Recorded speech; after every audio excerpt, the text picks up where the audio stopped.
Hello दोस्तों, आपका अपने चैनल चौपाल एडूथवर्ड पे स्वागत है। दोस्तों, आज के इस महत्वपूर्ण सेशन में हम लोग सुपर 30 क्वेश्चन सॉल्व करने वाले हैं, जो आने वाला एग्जाम टीजीटी, पीजीटी और एलटी ग्रेड के साथ ईएमआरएस, एनवीएस और आपका यूपी टीजीटी पीजीटी के लिए ये क्लास महत्वपूर्ण हो रही है, क्योंकि ये श्रृंखला क्रमबद्ध तरीके से कंटिन्यू हम लोग डेली इसी समय ये आपका सेशन लेकर आते हैं और बेहतरीन तरीके से क्वेश्चनों को हम लोग सॉल्व करने का कार्य करते हैं। तो आइए आज के सेशन का हम लोग शुरुआत करते हैं, जिसमें आज के सेशन में हम लोग कल जहाँ तक हुआ था उसके आगे हम लोग आज कंटिन्यू करेंगे। आइए आज के सेशन का जो पहला क्वेश्चन है, ये आपका, जब सूर्य कर्क रेखा पर लंबवत है तो मकर रेखा पर सूर्य की किरणों का कोण निम्नलिखित में से कौन सा होगा। ये आपके सामने चार विकल्प दिया गया है, इसमें आपको बताना है कौन सा आपका राइट हो जाएगा। काफी महत्वपूर्ण, काफी इंपॉर्टेंट क्वेश्चन है। ऑप्शन दे रहा है 47, उसके बाद 66.5 डिग्री और 43.5 डिग्री और आपका 23.5 डिग्री। तो दोस्तों, ये आपको बताना है, जब सूर्य कर्क रेखा पर लंबवत है तो मकर रेखा पर सूर्य की किरणों का कोण निम्नलिखित में से कौन सा होगा। दोस्तों, ये आपका क्वेश्चन कई बार आयोग के द्वारा ये बन चुका है, काफी महत्वपूर्ण क्वेश्चन है। ये आपका अगर देखा जाए तो ये आपका जो ऑप्शन नंबर सी है, ये आपका राइट 43 डिग्री, ये आपका राइट हो जाएगा। काफी महत्वपूर्ण है, ये आप लोग देख लीजिएगा। आइए हम लोग जो है नेक्स्ट क्वेश्चन पे चलते हैं, जहां आपका दिया गया है, किसे सामान्यतः इस विचारधारा की वैधता को स्थापित करने का श्रेय दिया जाता है कि एक हिमयुग था जिसके दौरान उत्तरी यूरोप का अधिकांश भाग बर्फ की चादर से ढका था। कौन दिया था? जुकर और रैमसे और अगासिज और डब्लू बैंक। तो दोस्तों, ये आपका जो हिमयुग था, इसे देखा जाए तो अमेरिका और रूस में इन्हें अलग अलग नामों से जाना जाता है। तो इनका जो हिमयुग था, जिसके दौरान उत्तरी यूरोप का अधिकांश भाग बर्फ की चादर से ढका था, ये आपका कौन देने वाले? लुइस आगासिज। ऑप्शन नंबर बी आपका राइट हो जाएगा। काफी महत्वपूर्ण क्वेश्चन है। 32 का आपका बी। इसका जो नाम दिए थे, उर्म, रिस और आपका जो है इसका था, क्या नाम था जी, इसका ट्रिक बनाए थे। एक होता है, इसका हो गया गुड गुड, मिडल और ये आपका रिस और उर्म। ये आपका तीन प्रकार का जो है रूस के, ये आपका जो हिमयुग था, इन्हें बांटा गया था। और ऐसे ही अमेरिका में जो है इसे जो है विभिन्न भागों में बांटा गया है। तो ये आपका जो लुइस अगासिज, ये आपका राइट हो जाएगा। आइए इसी क्रम में जो हम लोग आगे बढ़ते हैं, ये आपका निम्नलिखित युग्मों में कौन सुमिलित नहीं है। इनमें बताना है कौन सा सुमिलित नहीं। भूकंप की तिथि एक तरफ दिया है, भारत में अवस्थित दिया है, ये आपको बताना है कौन सा सही होगा। जिसमें देखा जाए तो 11 दिसंबर 1968, ये आपका कोयना महाराष्ट्र में जो है, ये कोयना दे रहा है। और 20 अक्टूबर 1991 ये आपका उत्तरकाशी। 26 जनवरी 2001 आपका भुज। और ये आपका 18 सितंबर, ये आपका 18 सितंबर 2011 ये आपका मंगन दे रहा है। इसमें बताना है कौन सा आपका राइट। तीन आपका राइट है और प्रश्न के अकॉर्डिंग जो पूछा है, इसमें कौन सा सुमिलित नहीं है। तो ये आपका जो 33 नंबर का क्या है, 11 दिसंबर 1968 दे रहा है कोयना, ये आपका रॉन्ग है। बाकी आपका जो बी है, 20 अक्टूबर 1991 उत्तरकाशी में ये आपका एक भूकंप आया था। और वही 26 जनवरी 2011, इसे सभी लोग परिचित होंगे। भुज का जो भूकंप आया था, काफी भयावह था। काफी काफी लोग इसमें, लगभग 30,000 35,000 लोग, ये लगभग जन धन की हानि हुई थी। और ये आपका क्या हो गया, 26 जनवरी 2001 को आया था। 18 सितंबर 2011 में ये आपका मंगन, ये आपका आया था। तो इसमें जो है सुमिलित नहीं पूछा था, तो आपका ये पहला ऑप्शन राइट हो जाएगा। आइए इसी के अंतर्गत हम लोग नेक्स्ट क्वेश्चन पे चलते हैं, जहां दिया है, मुंबई कोलकाता रेल मार्ग पश्चिम घाट के कौन से दर्रे से होकर गुजरता है। काफी महत्वपूर्ण क्वेश्चन है।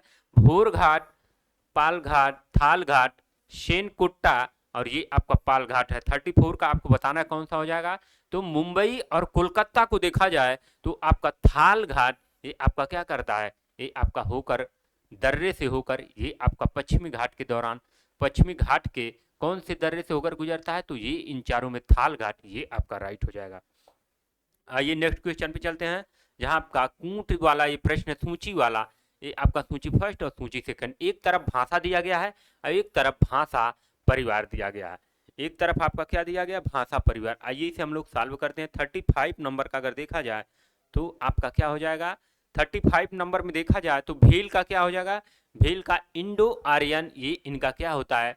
भाषा परिवार होता है। और वहीं पे अगर देखा जाए आपका गौड़ का ये द्रविड़ियन, ये आपका राइट हो जाएगा। और उसके आगे देखा जाए तो आपका हो जाएगा सी का, जो खांसी का क्या हो जाएगा? Astro Asiatic. और उसी के अंतर्गत अगर देखा जाए आपका लाहौली, ये आपका किसका हो जाएगा? ये आपका तिब्बत वर्मिम, ये राइट हो जाएगा। ऑप्शन में अगर इसे मिलाया जाए तो आपका जो 35 नंबर का एक पहले का फर्स्ट, तो ये आपका 2 में है, सी और डी में, और बी का आपका चौथा। तो मात्र एक ऑप्शन है, ये आपका जो है एक ऑप्शन है जहाँ पे क्या दिया गया, ये आपका राइट है, ये आपका राइट हो जाएगा। इसे आप लोग जो है देख लीजिएगा, काफी महत्वपूर्ण है, इसे आप लोग देख लीजिएगा। आइए नेक्स्ट क्वेश्चन पे चलते हैं, जहां दिया गया राष्ट्रीय नगरीकरण नीति में निम्नलिखित में से किसे योजना मिशन के रूप में सम्मिलित किया गया है? प्रधानमंत्री Awas Yojana, smart city mission, स्वच्छ भारत मिशन। उपरोक्त में से सभी 36 नंबर का आपको बताना है। तो राष्ट्रीय नगरीकरण नीति में निम्नलिखित में से अगर देखा जाए तो योजना जो मिशन भारत सरकार के द्वारा शुरू किया गया है, ये आपका उपरोक्त सभी हो जाएगा। प्रधानमंत्री Awas Yojana, smart city mission, स्वच्छ भारत अभियान, सभी क्या है? राष्ट्रीय नगरीकरण नीति के अंतर्गत ये आपका जो है शामिल किया गया है। डी आपका राइट हो जाएगा। 30C का आपका डी हो जाएगा। आइए हम लोग नेक्स्ट क्वेश्चन पे चलते हैं। विश्व की वर्तमान जनसंख्या को स्थिर बनाए रखने के लिए निम्नलिखित में से कौन सा कुल प्रजनन दर होना अपेक्षित है? 3.4, 2.1, 1.1 और आपका 4.2। 37 नंबर का आपको बताना है। तो 37 नंबर का आपका जो बी है 2.1 आपका राइट हो जाएगा, ये आपका राइट हो जाएगा। आगे देखते हैं हम लोग। ये आपका जो दिया, भारत में उत्तर प्रदेश का प्रथम स्थान कौन सा है? देखा जाए तो उत्तर प्रदेश भारत में एक महत्वपूर्ण जो है राज्य है, जो आप उसका प्रमुख स्थान है ऐसा माना जाता है। और ये आपका पूरे भारत का अगर देखा जाए तो ये आपका क्या है? कृषि के क्षेत्र में सबसे अग्रणी राज्य अगर देखा जाए तो आपका उत्तर प्रदेश माना जाता है, क्योंकि उत्तर प्रदेश वह क्षेत्र है, वह राज्य है जहां पे लगभग हर चीज कुछ न कुछ मात्रा में आपका पाया जाता है। और प्रमुख फसलों में देखा जाए गेहूं हुआ और आपका आलू हुआ, कुछ ऐसे ये महत्वपूर्ण फसल है जो आपका उत्तर प्रदेश में, और उसी के साथ चावल होता है। लेकिन जो चावल में फर्स्ट स्थान, अपना प्रथम स्थान वेस्ट बंगाल अर्थात कलकत्ता जो है, ये आपका जो है पश्चिम बंगाल रखता है। लेकिन अगर प्रश्न के अकॉर्डिंग देखा जाए भारत में उत्तर प्रदेश का प्रथम स्थान 38 नंबर में, तो ये आपका क्या हो जाएगा? गेहूं तथा गन्ना, ये आपका महत्वपूर्ण फसल है जो आपका प्रथम स्थान पे उत्तर प्रदेश आपका स्थान रखता है। आइए इसी के अंतर्गत हम लोग जो है नेक्स्ट क्वेश्चन पे चलते हैं, जहां आपका दिया गया है भारत में हरित क्रांति के बारे में निम्नलिखित में से कौन सा कथन सही नहीं है? HYV बीजों का उपयोग बढ़ा, प्रादेशिक असमानताएं कम हुई, ये आपका दिया है असमानताएं कम हुई, खाद्य उत्पादन में बढ़ोतरी हुई, सिंचाई सुविधाओं में विस्तार हुआ। इसमें बताना कौन सा आपका सही नहीं है। दोस्तों HYV हाइब्रिड बीजों का, ये आपका जो है इसका फुल फॉर्म हाइब्रिड बीजों का उपयोग बढ़ा था, ये आपका क्या हो जाएगा? राइट हो जाएगा। और यहाँ दे रहा है बी प्रादेशिक असमानताएं कम हुई। दोस्तों ये एकदम सरासर गलत है, क्योंकि ये आपका प्रादेशिक असमानताएं कम न होके ये आपका बढ़ गई, क्योंकि वहां पे अगर देखा जाए तो इसके वजह से क्या हुआ? कहीं पे पैदावार बहुत ज्यादा हुआ और कहीं पे क्या हुआ? पैदावार बहुत कम हुआ। इससे क्या दो क्षेत्रों में क्या हो? असमानताएं जैसी स्थिति उत्पन्न हो गई। तो आपका क्या हो? यहाँ कम दे रहा है, इस वजह से ये आपका क्या है? गलत हो जाएगा। और यही ऑप्शन नहीं पूछा था तो ये आपका सही हो जाएगा। ऑप्शन नंबर बी आपका राइट हो जाएगा। खाद्यान्न उत्पादन में बढ़ोतरी हुई थी, इसी के लिए जो हरित क्रांति 1967 और 67 में लाया गया था।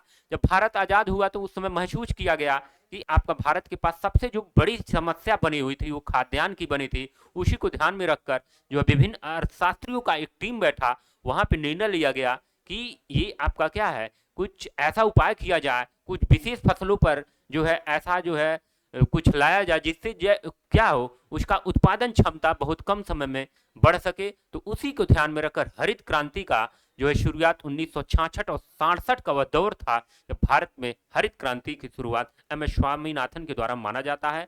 ये आपका ऑप्शन नंबर, ये आपका बी राइट हो जाएगा। सी आपका, ये आपका जो है राइट होगा।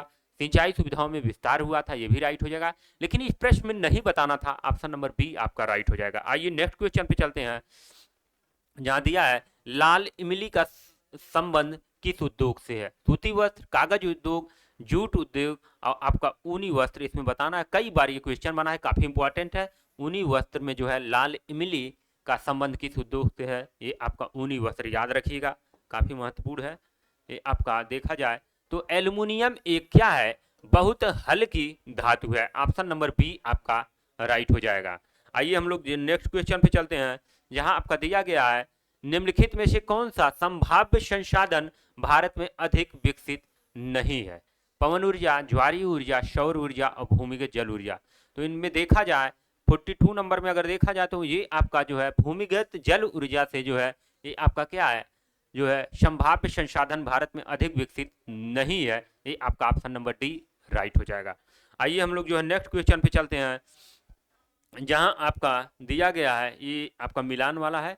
सूची फर्स्ट को सूची सेकंड से जो है मिलान करना। सूची फर्स्ट एक तरफ सूची सेकंड दिया है, एक तरफ आपका जल शक्ति इकाई और एक तरफ उनका जो है राज्य दिया है। ये एक तरफ देहर, श्रीशैलम, कालिंदी और ये आपका जो है क्या दिया है, शरावती है। आइए इसे हम लोग जो मिलाते हैं। 43 नंबर में अगर देखा जाए तो ये आपका 43 नंबर का कौन सा हो जाएगा, इसमें देखा जाए तो आपका पहले का क्या हो जाएगा, देहर, ये आपका हिमाचल प्रदेश में है। और उसके बाद देखा जाए ये आपका श्रीशैलम, ये आपका कहाँ पे है, ये आंध्र प्रदेश में है। और उसके बाद कालिंदी को देखा जाए तो ये आपका कहाँ है, कर्नाटक। और शरावती भी ये आपका कर्नाटक हो जाएगा। तो ऑप्शन के अकॉर्डिंग अगर देखा जाए 43 नंबर का, तो 43 नंबर में अगर देखा जाए तो ये आपका एक ही ऑप्शन है जिसमें पहले का 4 सही है। तो ये आपका जो है सी आपका राइट हो जाएगा। काफी महत्वपूर्ण है, ऐसे क्वेश्चन आपको अक्सर परीक्षाओं में देखने को मिल जाएंगे। आइए हम लोग जो है नेक्स्ट क्वेश्चन पे चलते हैं, जहां दिया है निम्नलिखित में से भारत का कौन सा राज्य सर्वाधिक कोयला भंडार रखता है। तो दोस्तों भारत में अगर देखा जाए सर्वाधिक अगर कोयला, यहाँ पे ऑप्शन दिया पश्चिम बंगाल, मध्य प्रदेश, झारखंड, तेलंगाना। सर्वाधिक ऐसा माना जाता है कि जो झारखंड भारत का जो राज्य है, जहाँ पे झरिया एक प्रमुख जो है प्रसिद्ध स्थान है, जहाँ पे क्या है कोयलों का ढेर पाया जाता है। वैसे अगर देखा जाए तो भारत में सर्वप्रथम पश्चिम बंगाल का जो रानीगंज है, वहां पे आप जो है माना जाता है कि सर्वप्रथम कोयले का जो है खदान वहीं पे जो है मिला था। तो उसको भी आप लोग याद रखिएगा। लेकिन प्रश्न के अकॉर्डिंग पूछा है भारत का कौन सा राज्य सर्वाधिक कोयला भंडार है, तो झारखंड, इसका जो है झरिया, ये आपका प्रमुख स्थान है जहाँ पे ये आपका क्या है सबसे ज्यादा ये आपका जो है कोयला देखने को मिलता है। ऑप्शन नंबर सी आपका राइट हो जाएगा। आइए हम लोग जो है नेक्स्ट क्वेश्चन पे बढ़ते हैं, जहां आपका दिया गया मालप्रभा घाट प्रभा बहुउद्देशीय योजनाएं किस राज्य में स्थित है, महाराष्ट्र, तेलंगाना, तमिलनाडु। तो ये आपका काफी महत्वपूर्ण बहुउद्देशीय योजना है जो आपका कर्नाटक राज्य में। ऑप्शन नंबर डी आपका राइट हो जाएगा। 45 नंबर का आपका डी हो जाएगा। आइए हम लोग जो है नेक्स्ट क्वेश्चन पे चलते हैं, जहां आपका दिया गया है निम्नलिखित में से राजस्थान में कौन सी अंतरराज्यीय सिंचाई परियोजना है। माही, बजाज सागर, बिसलपुर, चंबल और जवाई। 46 नंबर का आपको बताना है। तो ये आपका क्या कौन सा हो जाएगा, ये आपका माही, बजाज और ये आपका चंबल, काफी प्रसिद्ध है राजस्थान की योजनाएं। ये आपका ए और सी, तो ये और सी, ये आपका डी राइट हो जाएगा। काफी इंपॉर्टेंट क्वेश्चन है, इसे आप लोग ध्यान पूर्वक देखिएगा। भारत में प्रधान वन उत्पाद है बेत उत्पाद, रेजिन और ईंधन की लकड़ी और ये आपका इमारती लकड़ी। इसमें बताना है कौन सा आपका राइट हो जाएगा। 47 नंबर का अगर देखा जाए तो ये आपका क्या हो जाएगा, इमारती लकड़ी, ये आपका जो है राइट हो जाएगा। इससे जो है विभिन्न प्रकार के जो है ये आपका जो इंस्ट्रूमेंट बनते हैं, जैसे आपका जो रेलवे में जो आपका उसमें भी लकड़ी का यूज होता है, तो वो भी क्या होता है इमारती लकड़ी जो आपका काफी इंपॉर्टेंट अर्थात काफी महत्वपूर्ण व्यापारिक दृष्टि से होता है। ये आपका ऑप्शन इमारत लकड़ी, ये आपका सी राइट हो जाएगा। आइए हम लोग जो है नेक्स्ट क्वेश्चन पे चलते हैं, जहां पे आपका दिया गया है भारत में राष्ट्रीय वन नीति किस वर्ष से लागू की गई थी। काफी इंपॉर्टेंट है ये, आपका वनडे एग्जाम में भी ऐसे क्वेश्चन आपको देखने को मिलेंगे। तो जो भी साथी दोस्त देख रहे हैं, ये आप जो है काफी इंपॉर्टेंट होने वाला है। ये आपका 1952 में आया था, 1963, 1978, उपरोक्त में से कोई नहीं। ये आपको बताना 48 नंबर का कौन सा हो जाएगा। तो ये आपका दौर था 1952, जब राष्ट्रीय वन नीति जो है लागू की गई थी। ऑप्शन नंबर ए आपका राइट हो जाएगा।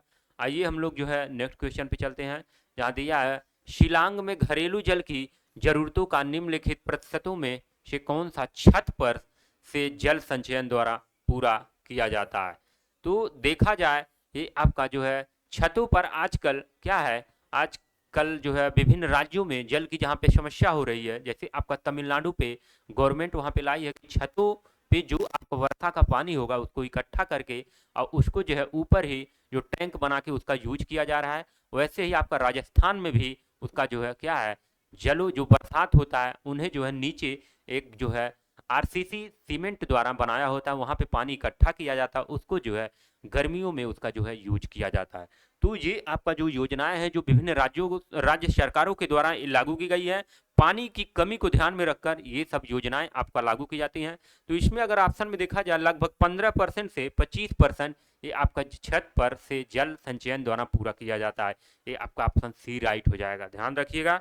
आइए हम लोग आगे बढ़ते हैं, जहां आपका दिया गया है निम्नलिखित में से किसने भारत में मानसून की उत्पत्ति का विचार दिया था। अल बरूनी, अल मसूदी, इब्न हाकल और इब्न खालदून। तो दोस्तों भारत में मानसून की उत्पत्ति के लिए ये आपका अल मसूदी ये आपका राइट हो जाएगा। अल मसूदी ने उत्पत्ति पर क्या है, भारत में मानसून की उत्पत्ति पर अपना विचार व्यक्त किया था। अल मसूदी राइट हो जाएगा।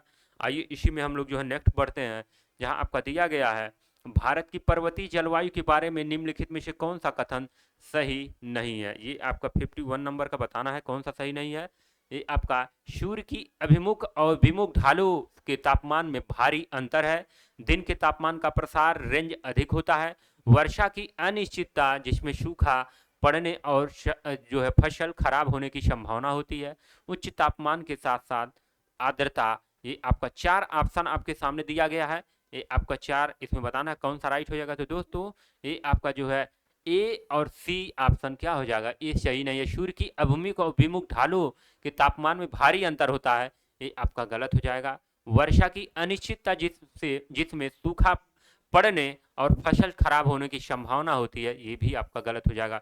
ए और सी आपका देखा जाए तो ऑप्शन नंबर ए में दिया है, ए आपका राइट होगा 51 का। ये 51 नंबर का अगर देखा जाए तो 51 नंबर का दोस्तों ये आपका जो है ए और सी, ए और ये आपका ए और बी ये आपका जो है पूछा नहीं है, तो ये आपका ये हो जाएगा, ये आपका सही है, ये आपका जो है सही है।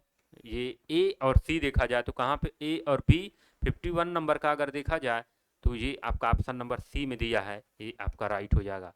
ये आपका जो है राइट हो जाएगा, सी नंबर राइट हो जाएगा। ए और सी ये आपका क्या हो जाएगा, ए और सी काफ़ी इंपॉर्टेंट है, इसे आप लोग जो है ध्यान रखिएगा। आइए इसी क्रम में जो हम लोग नेक्स्ट बढ़ते हैं, जहाँ दिया है निम्नलिखित में से कौन सा प्रायद्वीपीय नदी तंत्र का लक्षण नहीं है। मानसून वर्षा पर निर्भरता, अपेक्षाकृत छोटी द्रोणी, पूर्ववर्ती और अनुवर्ती अफवाह, अप्रवणित और परिच्छेदिका वाली प्रवण नदियाँ। ये आपको बताना 52 नंबर का ये कौन सा इसमें सही नहीं है। पूर्ववर्ती और अनुवर्ती अफवाह ये आपका क्या है, प्रायद्वीपीय नदी तंत्र के लक्षण के बारे में ये आपका सही नहीं है। आइए इसी के अंतर्गत हम लोग जो है नेक्स्ट क्वेश्चन पे चलते हैं, जहाँ दिया है मंदाकिनी अलकनंदा में मिलती है। ये बताना है मंदाकिनी जो है अलकनंदा में जो है कहाँ मिलती है। रुद्रप्रयाग में, कर्णप्रयाग में, नंदप्रयाग में और आपका देवप्रयाग में। तो दोस्तों ये आपका कहाँ पे मिलती है, ये आपका रुद्रप्रयाग। इसे आप लोग जो है याद रखिएगा, काफ़ी इंपॉर्टेंट है, यहाँ से अक्सर क्वेश्चन जो है बनता रहता है। पश्चिमी घाट को इस नाम से भी पुकारा जाता है। शिवालिक श्रेणी, विंध्याचल श्रेणी, अजंता श्रेणी और आपका सह्याद्री श्रेणी। 54 नंबर का देखा जाए तो ये आपका किस पश्चिमी घाट को सह्याद्री श्रेणी के नाम से जो है पुकारा जाता है। 54 नंबर का ये आपका क्या हो जाएगा, डी आपका राइट हो जाएगा। आइए इसी क्रम में हम जो है नेक्स्ट क्वेश्चन पे बढ़ते हैं, जहाँ दिया है हिमालय की निम्नलिखित घाटियों में से किस में ये आपका शिव किला दर्रा अवस्थित है। हुज्जा घाटी, नुब्रा घाटी, चुंबी घाटी, सतलज घाटी। तो 55 नंबर का देखा जाए तो सतलज घाटी ये आपका क्या हो जाएगा, जो आपका शिव किला है ये आपका हिमाचल प्रदेश में, ये आपका कहाँ है, हिमाचल प्रदेश में ये आपका पड़ता है। इसे भी आप लोग याद रखिएगा, कभी कभी राज्य पूछ लेता है तो ये आप लोग याद रखिएगा। आइए इसी क्रम में हम जो है नेक्स्ट क्वेश्चन पे चलते हैं, जहां आपका दिया गया है निम्नलिखित में से कौन सा हिमालय में पर्वतीय मार्ग नहीं है। खारदुंगला पास, दिहांग पास, पालघाट पास और आपका अखिल पास। इसमें बताना है कौन सा आपका राइट हो जाएगा। तो आपका पालघाट पास ये आपका ऑप्शन नंबर सी आपका राइट हो जाएगा, ये पर्वतीय मार्ग नहीं है, राइट हो जाएगा। आइए हम जो है नेक्स्ट क्वेश्चन पे चलते हैं, जहाँ दिया है उत्तर में दक्षिण की ओर, उत्तर से ये आपका जो है बताना है, उत्तर से दक्षिण की ओर कश्मीर हिमालय पर्वत श्रृंखला का सही क्रम क्या है, ये आपको बताना है। काफी महत्वपूर्ण क्वेश्चन है, इसको जो है बताना है आपको। ये उत्तर से दक्षिण, ये आपका देखा जाए तो आपका सबसे पहले क्या आएगा, कराकोरम, और उसके बाद लद्दाख, उसके बाद जास्कर, उसके बाद Pir Panjal. Option number P ये आपका राइट है। अब सबसे ज्यादा क्वेश्चन ये पूछा जाता है उत्तर से दक्षिण क्रम, कभी कभी दक्षिण से उत्तर, दक्षिण से पूछेगा तो आपका पीर पंजाल, जास्कर, लद्दाख और कराकोरम हो जाएगा। उत्तर से पूछेगा तो सबसे पहले कराकोरम, लद्दाख, जास्कर, पीर पंजाल आएगा, इसे आप लोग याद रखिएगा। आइए हम लोग जो है नेक्स्ट क्वेश्चन पे चलते हैं, जहां दिया गया है निम्नलिखित में से कौन सी भारत और पाकिस्तान के बीच की सीमा रेखा है। डूरंड रेखा, ये आपका जो है दे रहा है डब्ल्यू रेखा, ये रेड क्लिफ रेखा, आपका मैक मोहन रेखा। तो दोस्तों ये आपका क्या है, रेड क्लिफ रेखा, ये आपका क्या है, ये आपका पाकिस्तान और भारत के बीच है। और मैक मोहन ये आपका चीन व भारत के बीच है, इसे आप लोग याद रखिएगा। तो प्रश्न के अकॉर्डिंग ये आपका राइट हो जाएगा। आइए हम जो है नेक्स्ट क्वेश्चन पे चलते हैं, जहां दिया गया निम्नलिखित देशांतरों में से भारतीय मानक समय किसके साथ निर्दिष्ट है। तो ये आपका किसके साथ है, भारतीय मानक समय जो निर्धारित किया 82:30 ईस्ट पूर्व से ये आपका निर्धारित किया जाता है, जो इलाहाबाद के नैनी से ये आपका गुजरता है, जो 5 राज्यों से होकर जाता है। उत्तर प्रदेश हुआ, आंध्र प्रदेश हुआ, मध्य प्रदेश हुआ, छत्तीसगढ़ हुआ, उड़ीसा हुआ, ये 5 राज्य हैं जहां से आपका क्या है, भारत का टाइम जो आपका देशांतर रेखा अर्थात लॉन्गिट्यूड जाता है, 5 राज्यों से जाता है और इलाहाबाद के नैनी से ये आपका गुजरता है, वहां से आपका जो है ये निर्धारित किया जाता है। डी आपका राइट हो जाएगा। आज के सेशन का ये लास्ट क्वेश्चन होने जा रहा है, बृहत्तम महाद्वीपीय मग्न तट है, ये आपको बताना है बृहत्तम मग्न तट इन चारों में किसका है। 60 नंबर में दोस्तों इस चारों में देखा जाए चिली मग्न तट, ऑस्ट्रेलिया मग्न तट, साइबेरिया मग्न तट, चीनी मग्न तट। तो बृहत्तम महाद्वीपीय मग्न तट ये आपका साइबेरिया मग्न तट, ऑप्शन नंबर सी राइट हो जाएगा। तो आज के सेशन का दोस्तों ये आपका लास्ट क्वेश्चन था। तो इस सेशन में हम लोग 30 क्वेश्चन रोज बेहतरीन तरीके से हम लोग जो है सॉल्व करते हैं। इस क्लास का उद्देश्य है कि जब तक आपका एग्जाम ना हो जाए कंटिन्यू ये सेशन बहुत कम समय में 20 मिनट 22 मिनट आधे घंटे के अंदर प्रयास किया जाता है कि आपका कम टाइम में आप कम समय में इसको रिवीजन कर लें और आने वाले समय में आप लोग जो है मैक्सिमम प्रैक्टिस सेट सॉल्व करके जाएं। जैसे क्योंकि आपका जो एग्जाम होने वाला है वहाँ पे जो है विभिन्न प्रकार के क्वेश्चन पूछे जाएंगे, तो जितना ज़्यादा आप प्रैक्टिस सेशन जो है यहाँ पे सॉल्व किए रहेंगे तो उतना ही आसानी आपको जो है क्वेश्चन को सॉल्व करने में होगा। तो दोस्तों आज के सेशन का हम लोग यहीं पे एंड करते हैं। जय हिंद, जय भारत।